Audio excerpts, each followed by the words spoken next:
Bismillahirrahmanirrahim. Sya'ban wa ma adraka Sya'ban.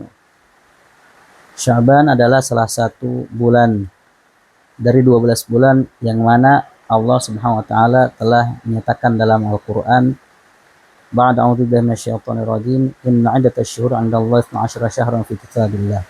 Jumlah bulan-bulan yang ada itu 12 bulan. Dan Sya'ban adalah salah satu dari 12 bulan tadi. Kalau kita melihat dari bahasa Arab, dari orang Arab, ada asal usul kalimat atau kata Sya'ban sendiri. Sya'ban, kenapa dikatakan atau dinamakan bulan Sya'ban dengan Sya'ban? Dari kata sya'b, cabang ataupun juga asy'ab, yaitu celah-celah pegunungan-pegunungan. Konon dahulu dikatakan Sya'ban kenapa? Karena pada bulan itu orang-orang Arab dahulu kita sya'abuna li bahthil ma', mencari ke celah-celah ke lembah-lembah untuk mencari air. Nah, untuk mengosong di bulan Ramadan, kita tahu Ramadan panas. Ketika Ramadan itu pasir kita panas-panasnya, maka kurma itu matangnya kita bulan Ramadan panasnya. Di bulan Sya'ban mencari air ke Sya'ban. Wakila Sya'ban adalah ma baina Rajab wa Ramadan, yaitu celah antara Rajab dan Ramadan, maka Sya'ban. Ini awal mula konon katanya dikatakan namanya Sya'ban. Dalam Sya'ban sendiri ada beberapa fadilah yang mana aslinya fadilah ini sama seperti ibadah-ibadah yang lainnya di bulan-bulan yang lainnya. Walaupun ada di beberapa bulan lebih dilipat gandakan pahala-pahalanya. Kita ambil dua hadis. Aisyah, hadis pertama, Aisyah radhiyallahu ta'ala anha qalat, kana Rasulullah sallallahu alaihi wasallam yasumu hatta naqul la yuftir wa yuftiru hatta naqul la yasum. Penuturan Aisyah radhiyallahu ta'ala anha bahwasannya Rasulullah itu kalau kita melihat Rasulullah saum terus sampai kita mengatakan beliau tidak pernah berbuka. Pun kebalikannya, ketika kita melihat Rasulullah berbuka terus gak pernah saum, sampai kita seakan-akan mengatakan gak pernah saum. Kemudian lanjutan penuturan Aisyah, wa ma ra'aitu Rasulullah istakmala siyam syahr illa Ramadan. Tidaklah aku melihat Rasulullah itu bersaum satu bulan full kecuali Ramadan. Wa ma ra'aitu aktsara siyam min Sya'ban. Tapi tidak pernah aku melihat Rasul saum paling banyak di bawah Ramadan, selain Ramadan, tentunya tidak satu bulan full kecuali di bulan Sya'ban. Ada apa dengan bulan Sya'ban? Kenapa Rasulullah SAW kok banyak saum di bulan Sya'ban ini? Hadis yang kedua dibawakan oleh Usamah bin Zaid radhiyallahu ta'ala anhuma. Qultu, dalam penggalan hadisnya, Usamah menanyakan pada Rasulullah SAW, Qultu ya Rasulullah, lam araka tasumu min syahri minasyuhur ma tasum min Sya'ban. Wahai Rasulullah, kenapa aku tidak melihat engkau saum di bulan Sya'ban tidak seperti saum-saum di bulan yang lainnya? Faqala, maka dijawab oleh Rasulullah sallallahu alaihi wasallam, dzaka syahrun tagfulu fihi nas ma baina Rajab wa Ramadan.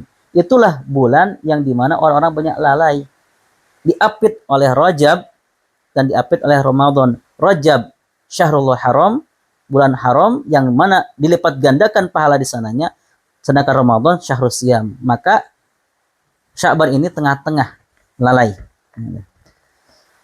Wa huwa syahrun turfa'u fihi al-a'mal ila Allahi rabbil alamin. Bulan yang dimana diangkat amalan kita semua tahunan. Wa hibbu ayyarfa amali wa ana shaim. Sedangkan aku, kata Rasulullah, senang dan bahagia dan menginginkan ketika dilaporkan amal kepada Allah sedangkan dalam keadaan saum. Kita tahu bahwasanya pekanan Senin dan Kamis amal kita dilaporkan kepada Allah, dan tahunan di bulan Sya'ban adalah sebagai penutup, bulan Ramadan sebagai pembuka rahmat Allah SWT. Diambil dari dua hadis ini bahwasannya dari sekian ibadah yang banyak, Rasulullah lebih mengunggulkan saum. Ada apa dengan saum? Kalau kita lihat ibadah yang lain bukan berarti tidak penting, penting juga. Tapi kenapa saum? Nah, saum banyak fadilah saum. Salah satunya adalah ada satu pintu khusus buat orang yang shaim di jannah, namanya Ar-Rayyan. Kemudian juga dikatakan bahwasannya sebagai junnah, seorang syabab, seorang pemuda yang ketika belum bisa menikah, kemudian dia menginginkan syahwatnya untuk menikah, maka Obatnya apa? Saum fa inna junnah. Tamengnya. Bahkan lebih dari itu apa? Baunya aja, bau apa ababnya tuh. Baunya seorang yang saum ini la khalafu fami shaim atyabu indallah min rihil misk. Baunya mulutnya seorang yang saum lebih harum di sisi Allah daripada minyak kasturi. Ini banyak-banyaknya fadilah saum, maka Rasulullah SAW perbanyak dalam Sya'ban ini di hari di mana taghfalu fihin nas, yang di mana hari-hari orang-orang lalai, maka banyak saum sana.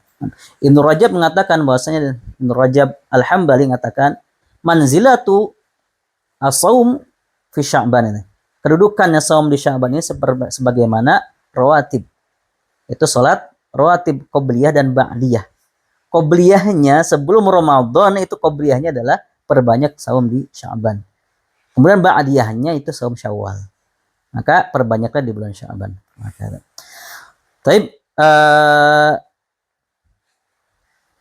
di waktu ataupun tempat ataupun keadaan yang dimana manusia lalai itu adalah termasuk afdol ibadah di situ. Sebagaimana hadis Rasulullah di yang lain diriwayat lain mengatakan al-ibadatu fil haraj ka hijratin ilayya. Ibadah dalam waktu banyak fitnah seperti pahalanya seperti hijrah kepadaku. Nah, dalam fitnah kenapa? Karena orang-orang boro-boro untuk beribadah, menggolek ke syahwatnya, maka mencari syahwat, nafsu syahwatnya. Sama seperti juga zaman-zaman yang orang-orang lalai. Maka ibadah di sana adalah ibadah yang terbaik. Sebagaimana harian ketika orang-orang lalai dalam malam hari. Maka dari itu Rasulullah nyatakan dalam hadisnya, wasallu bil laili wan nasi niyam. Salat malam-malam sedangkan manusia sedang lalai terlelap dalam tidurnya. Nah, jadi ada hukum dalam saum di bulan Sya'ban. Nah, hukum saum bulan Sya'ban. Yang pertama sebelum itu, sebab kenapa kok Rasulullah banyak berpuasa di bulan Sya'ban. Ulama mengatakan ada 3 sebab. Yang pertama, sebagaimana kebiasaan Rasulullah SAW, ketika tidak ataupun kelupaan ataupun ketinggalan melakukan ibadah-ibadah sunnah, maka akan diqadha di ibadah yang lainnya. Nah, Rasulullah SAW di bulan-bulan sebelumnya dikarenakan safar, dikarenakan yang lainnya, maka banyak ketinggalan saum-saum sunnah, maka diqadha sebelum Ramadan di bulan Sya'ban. Lidzalika paham kali itu ulama mengatakan Rasulullah banyak saum di bulan Sya'ban, saum sunnahnya. Yang kedua, pendapat kedua, para istri Nabi yang belum bisa untuk mengqadha di Ramadan yang teruzur Ramadan sebelumnya, maka banyak diqadha di bulan Sya'ban dan Rasulullah menemani istri Nabi. Yang ketiga adalah kenapa? Karena itu adalah tempat atau bulan yang banyak orang lalai, dan ini yang paling rajih, perkataan yang paling lebih unggul, lebih marrajih sebagaimana hadis yang disebutkan di atas tadi. Nah, sekarang saum di akhir Ramadan atau sering dikatakan kita yaumul syak. Hukumnya bagaimana saum akhir Ramadan? Ada 3 pendapat ulama. Yang pertama, ketika itu saum yang wajib, yaitu mengqadha Ramadan sebelumnya yang lalu, tahun lalu, karena belum bisa mengqadha, wajibnya adalah mengqadhanya sebelum Ramadan datangnya walaupun sampai di akhir Sya'ban. Maka hukumnya boleh dan wajib bisa jadi. Atau juga seperti saum kafarah. Nah, kafarah atau saum nadar. Yang saum wajib walaupun di akhir Sya'ban, maka hukumnya boleh, bahkan bisa jadi wajib. Yang kedua, ketika dia saum tatawwu, saum sunnah yang bukan kebiasaannya, maka hukumnya makruh, ya musyak. Yang ketiga, dia Allahumma saum dengan niatan bahwasannya besok ini masuk 1 Ramadan, ihtiyatan, jaga-jaga. Nah, ini hukumnya haram. Karena apa? Kalaulah itu bukan Ramadan, berarti dia menambahkan Ramadan lebih dari 1 bulan. Sedangkan orang-orang yang biasa menambahkan, kaumnya dan kaum ahlul kitab yang menambahkan hal-hal yang tidak ada ilmu dari Allah Subhanahu wa taala. Nah, kaitan dengan suatu yang makruh, saum akhir Sya'ban yang hukumnya makruh, yaitu saum tatawwu, saum sunnah. Nah, di sini ada beberapa sebab kenapa saum akhir Sya'ban ini dimakruhkan. Yang pertama, khawatir tadi, misalnya disinggung di awal, khawatir menjadikan saum Ramadan ini ada tambahan. Maka untuk jaga-jaga supaya tidak ada tambahan dari Ramadan, maka tidak disaum di akhir Sya'ban ini.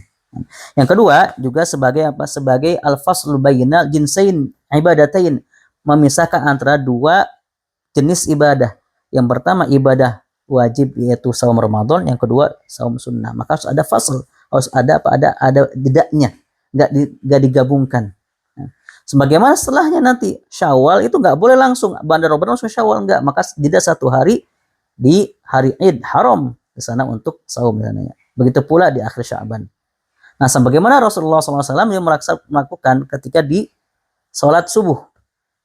Sebelum sholat subuh Rasulullah melakukan sholat rakaatain fajr. Tapi dijedakan antara sholat sunnah rakaat fajr dengan sholat subuhnya. Dan bagaimana Rasulullah sholat rakaat fajr di rumahnya, kemudian rebahan. Setelah rebahan baru berangkat ke masjid dan sholat berjamaah, sholat subuh dengan sahabatnya. Rebahan, ini jadikan dalil para santri. Sebelum subuh tiduran dulu, bukan tiduran, rebahan, supaya memisahkan antara ibadah yang sunnah dengan ibadah yang wajib. Kadar itu juga pisahkan antara ibadah yang sunnah dan ibadah yang wajib. Saum sunnah dengan saum wajib Ramadan ada jeda sananya. Idzalika akhir Sya'ban makruh. Saum akhir Sya'ban. Hakadha insyaallah. Wallahu a'lam bishawab. Wallahu a'lam bishawab. Taufiq wal hidayah. Wassalamualaikum warahmatullahi wabarakatuh.